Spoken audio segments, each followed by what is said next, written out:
आप देख रहे हैं भायंदर संवाद। राजू विश्वकर्मा जी जो हैं आज अनिश्चितकालीन के लिए ये अनशन पे बैठे हुए हैं। उनका क्या इससे नाता है उन सरकारी अधिकारियों का, प्राइवेट स्कूल से या प्राइवेट हॉस्पिटल से? मीरा भाईंदर शहर में सबसे आलीशान, सबसे नामचीन हॉस्पिटल का नाम मालूम होगा, जिसका नाम है मीरा रोड में वकाड़। वकाड़ में ठीक ऑपरेशन होने के बाद 2 दिन बाद वो 3,70,000 का पैकेज बन जाता है 7,70,000 का। वकाड़ हॉस्पिटल के पीछे जिस नेता का एक ब्रांड बना हुआ है, नाम लगा हुआ है, आप समझ रहे हैं आप किसके ऊपर आरोप लगा रहे हैं? पहली तो बड़ी बात है, आयुक्त साहब ही मेरे को लगता है भ्रष्ट है। महानगर पालिका में आम जनता को मिलने के लिए कमिश्नर के पास कोई वक्त नहीं है। वर्षों से फाइलें लंबित पड़ी आयुक्त के पास में, इनके विरुद्ध कोई कार्रवाई नहीं होती क्योंकि ये हफ्ता पहुंचाते हैं। नमस्कार, मैं हूं मिथिलेश और आप देख रहे हैं भायंदर संवाद। दोस्तों, हम इस वक्त मौजूद हैं भायंदर ईस्ट के नवघर रोड पे। नवघर रोड पे आपको बता दूं कि यहाँ पे आप एक बैनर देख सकते हैं हमारे सामने। ये बैनर लगा हुआ है और बैनर पे क्या लिखा है सबसे पहले हम आपको पढ़ के सुनाते हैं। मीरा भाईंदर महानगर पालिका में व्याप्त भ्रष्टाचार और लापरवाह रवैये के खिलाफ अनिश्चितकालीन आमरण भूख हड़ताल। श्री राजू विश्वकर्मा महासचिव फाइट फॉर राइट एनजीओ के माध्यम से यहाँ पे भूख हड़ताल पे बैठे हैं। इनकी मांगे क्या है? हालांकि वो बैनर पे तमाम इनकी मांगे जो है लिखी हुई है, फिर भी मैं आपको पढ़ के सुनाता हूँ। पहली मांगे है निजी प्राइवेट विद्यालयों की मनमानी पर रोक। दूसरी मांगे है निजी प्राइवेट हॉस्पिटल की मनमानी पर रोक। तीसरी मांगे है सार्वजनिक बांधकाम विभाग द्वारा गैर जिम्मेदाराना काम। मीरा भाईंदर स्थापना विभाग की लापरवाही। मीरा भाईंदर पालिका प्रशासन का लापरवाही रवैया। आरोग्य विभाग और घन कचरा विभाग का गैर जिम्मेदाराना काम।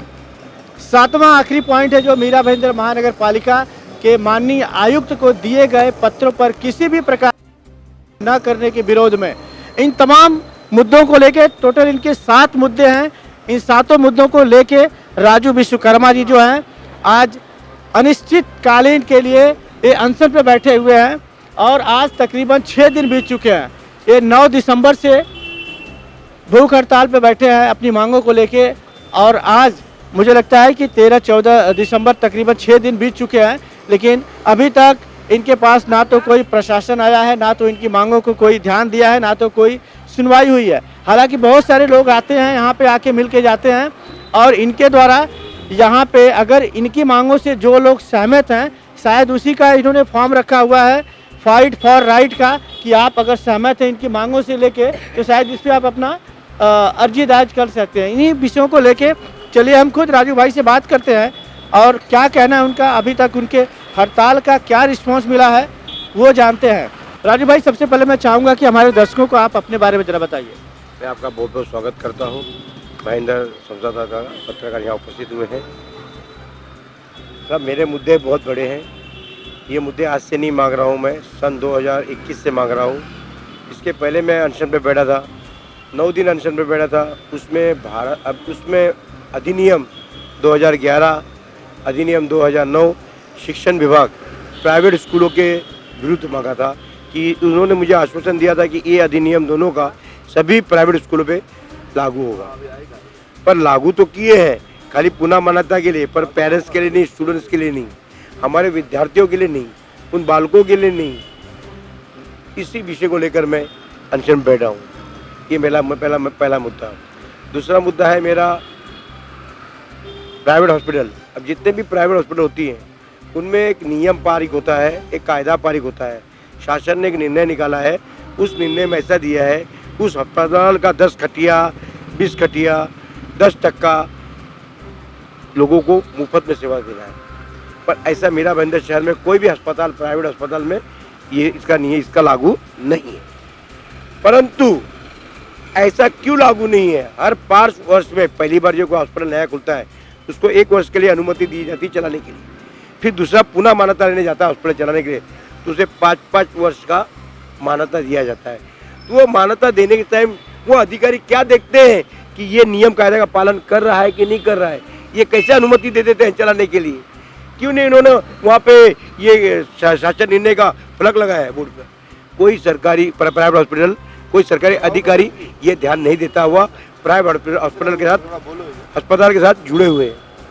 ये सब चीज़ें हैं, यही मेरी मांग है। उनका क्या इससे नाता है उन सरकारी अधिकारियों का, प्राइवेट स्कूल से या प्राइवेट हॉस्पिटल से? मेरा यही सवाल है उनसे।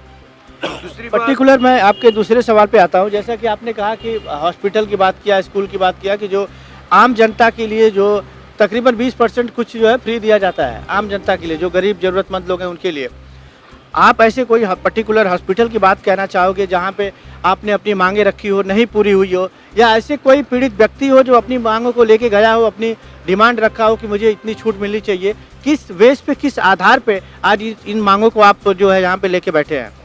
आपको मालूम है मीरा भाईंदर शहर में सबसे आलीशान, सबसे नामचीन हॉस्पिटल का नाम मालूम होगा, जिसका नाम है मीरा रोड में वकाड़। मैं वकाड़ की कहानी सुनाता हूँ दोस्तों। वकाड़ में मेरे पास बहुत सारे कंप्लेंट्स हैं। किसी व्यक्ति को हॉस्पिटल में एडमिट करने के पहले वो एक पैकेज देते हैं कि 3,70,000 रुपये आपका खर्चा आएगा इस हॉस्पिटल में, 5 दिन का खर्चा, या ये ऐसा ऑपरेशन का ऐसा काम होगा। आदमी डन करता है और पैसा जमा करवाता है, फिर ऑपरेशन शुरू होती है। जब तक पैसा नहीं जमा होगा तब तक ऑपरेशन नहीं होगी। वकाड़ में ठीक ऑपरेशन होने के बाद 2 दिन बाद वो 3,70,000 का पैकेज बन जाता है 7,70,000 का। इस तरह वकाड़ हॉस्पिटल में है। जब हम वकाड़ में गए और पता लगाया इसके बारे में, उनसे पूछे, कहे कि बताइए नहीं कैसा बढ़ गया? सर सिस्टम क्या सिस्टम? आप सिस्टम से काम करते हो कि पैकेज से काम करते हो कि कायदा से काम करते हो? नियम कायदा होता है ना, हर इंसान को कायदा लागू है ना। मेरा भारत में, भारत का संविधान है ना, कानून कायदा है ना। पूछा, उन्होंने उसका जवाब नहीं दिया। हमने उनके जिन्होंने भवन निर्माता थे, जिन्होंने भवन बनाया, उनको फ़ोन किया। उन्होंने बोला भाषा कथा मत सुनाओ, मुद्दे का बात करो। मैंने उनको कहा ऐसा है, मैंने मेरा कोई लेन देन नहीं, वकाड़ हॉस्पिटल देखे। मैंने उनका MD का नंबर दो, बोला मेरा नंबर नहीं है। कोई बात नहीं। फिर हमने मीरा भाईंदर महानगर पालिका को ईमेल द्वारा कंप्लेंट डाला। मीरा भाईंदर महानगर पालिका ने आज तक कोई कार्य नहीं किया। फिर पत्र व्यवहार किया, उस पर कार्य नहीं किया। फिर इसके ऊपर हम जुड़ गए उस डॉक्यूमेंट्स के पीछे कि नियम कायदा क्या होता है। तो हमने एंड में नियम कायदा का तपास किया, पेपर मिला हाथ में एक। वो नियम कायदा में वकाड़ हॉस्पिटल में ऐसा दिया गया है कि 10% सरकारी कर्मचारियों को 10 खटिया बेड, 10 बेड सरकारी गवर्नमेंट सर्वेंट को फ्री में दवाई करना चाहिए।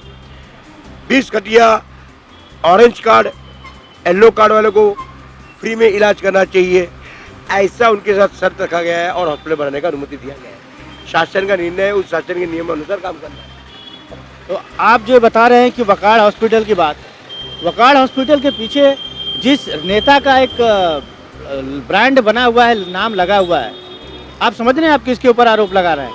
वो शहर के बड़े नामी चीन नेता है। आप किस आधार पे, किस बेस पे, क्या आप खुद भुक्तभोगी हैं या कोई गया था वहाँ पे इस तरह की जो बातें सामने निकल के आई? सर बहुत लोग भोगी हैं और बहुत लोग यहाँ पे परेशान हैं। मेरी माँ का बात कर रहा हूँ, श्यामा देवी गुरु विश्वकर्मा, सन ऑफ राजू, मैं उनका बच्चा राजू विश्वकर्मा। तो देखिए, राजू भाई का बहुत बड़ा आरोप है। वकाड़ हॉस्पिटल जो पहले मुजफ्फर हुसैन खुद उनका हॉस्पिटल बनाया हुआ है, फिर बाद में शायद कॉन्ट्रैक्ट बेस पे दिया है, ऐसा उनका कहना है कि एक पैकेज की पर्टिकुलर बात हुई थी ट्रीटमेंट करने की, लेकिन जब वहाँ पे गए ट्रीटमेंट कराने के पहले ही शायद, अब कराने के बीच में इनको बड़े डिमांड की गई, बड़े पैसे की मांग की गई। लेकिन जब इन्होंने अपनी मांगों को लेकर जो हॉस्पिटल के मेन मालिक हैं उनके पास गए, तो उन्होंने शायद इसके ऊपर कुछ सुनवाई नहीं की। अरे उन्होंने सीधा कहा मेरा हॉस्पिटल नहीं है, वकाड़ हॉस्पिटल है। राजू भाई का कहना है कि इनकी माँ का खुद इलाज कराने के लिए गए थे, लेकिन उससे, उस पैकेज से हट के इनसे ज़्यादा पैसे की डिमांड होने लगी। तब जो है ये बहुत जगहों पे जो है अपनी मांग को पूरा करने के लिए अपनी फरियाद लेके गए, लेकिन कुछ सुनवाई नहीं हुई। शायद एक विषय ये भी है, इसीलिए जो बीच में इन्होंने अपना प्राइवेट हॉस्पिटलों की मनमानी की बात को इन्होंने यहाँ पे रखा है। इसके अलावा भी इनकी और जो मांगे हैं उस पर भी जानते हैं, इनकी प्रतिक्रिया लेते हैं कि क्या अनुभव है, आखिर इन विषयों को यहाँ पे लाने का क्या वजह निकला कि आज ये अनशन पे बैठे हैं। देखो, स्थापना विभाग के मुख्य अधिकारी है, इनको मुख्य अधिकारी बनाया गया। ये एक एंटी करप्शन में पकड़ा गए थे। इनको कुछ नियम कायदा से ला के अपन रखा गया अकार्यकारी पद पर रखने के लिए, पर इनको कार्यकारी पद पर रख दिया गया। अब 5 वर्ष उसी पद पर बैठे हुए। ऐसे बहुत सारे क्लास 1 के ऑफिसर, क्लास 2 के ऑफिसर एक ही पद पे 5 वर्ष 10 वर्ष से बैठे हुए। क्या इन्हें बदली नहीं करनी चाहिए? हर 3 वर्ष में महाराष्ट्र शासन का राजपत्र है बदली करने का।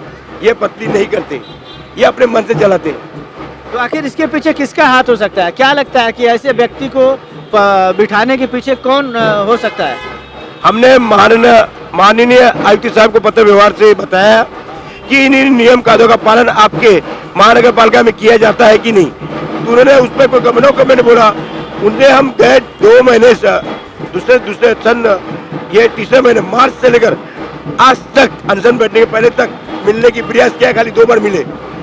पहली तो बड़ी बात है, आयुक्त साहब भी मेरे को लगता है भ्रष्ट है, क्योंकि हफ्ते में 1 दिन मिलने का टाइम दिए, जैसे गुरुवार।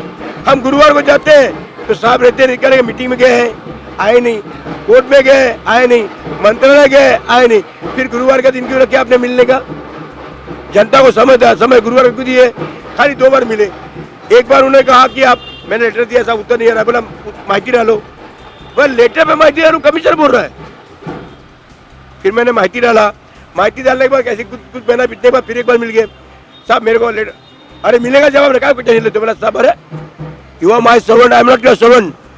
आवाज डराने की धमकी मत, आवाज जवाब ऊंचा करके बात मत कीजिए। तो चुप बैठ गए, फिर धीरे से बात करने लगे, बहनने लगे, बुलाए, एक उन्होंने मीटिंग लिया, 4 दिन में सबका पता का जवाब क्लियर कर दीजिए।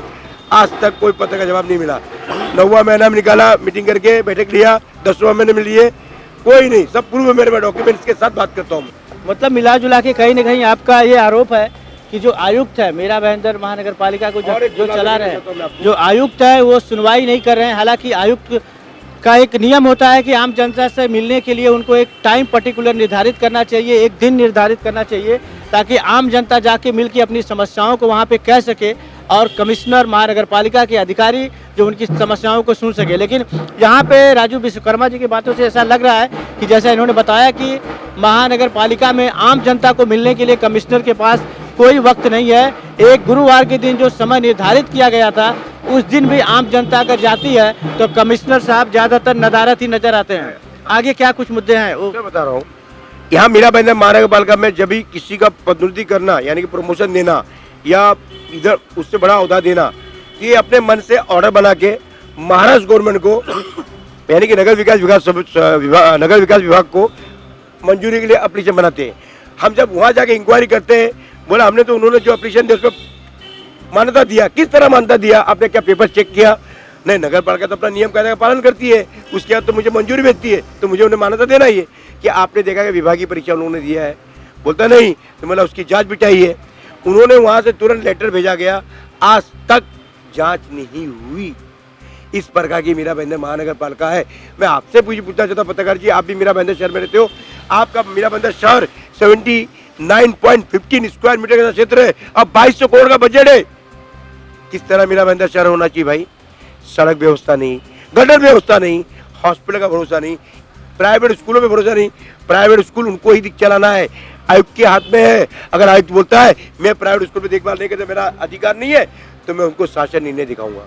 तो ये है राजू विश्वकर्मा जी जो अपनी तमाम मांगों को लेके आज यहाँ पे अनशन पे बैठे हुए हैं। तकरीबन 6-7 दिन बीत गए हैं, लेकिन अभी तक इनको कोई इस अनशन का रिस्पांस नहीं मिल पाया है। और जैसे कि मैंने आपको इनके मुद्दे बताए थे, 7 मुद्दे हैं। हालांकि शहर में अगर देखा जाए तो इन 7 मुद्दों के अलावा कई सारे ऐसे मुद्दे मिल जाएंगे जो लोगों की शिकायत करने के बावजूद भी नगर पालिका में कोई सुनवाई नहीं होती है।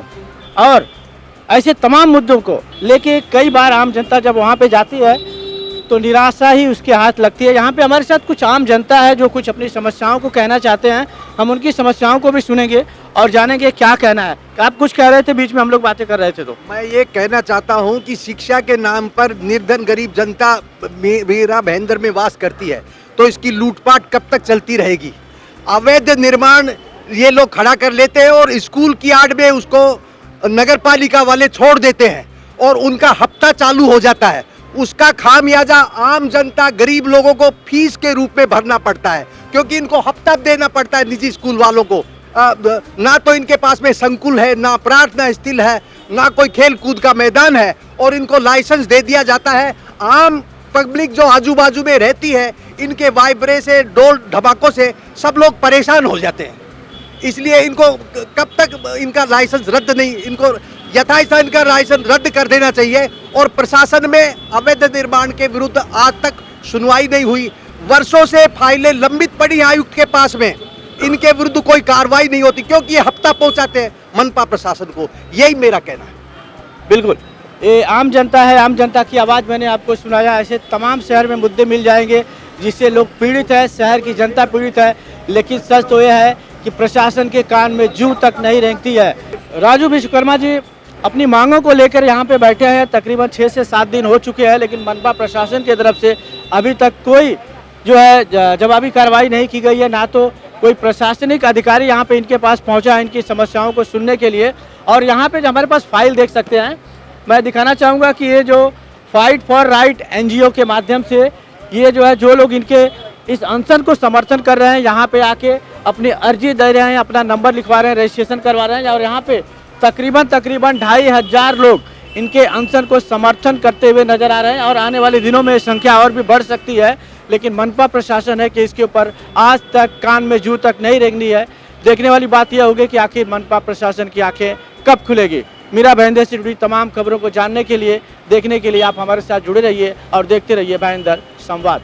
मीरा भाईंदर से जुड़ी खबरों को जानने के लिए आप हमारे चैनल को लाइक, शेयर और सब्सक्राइब करें।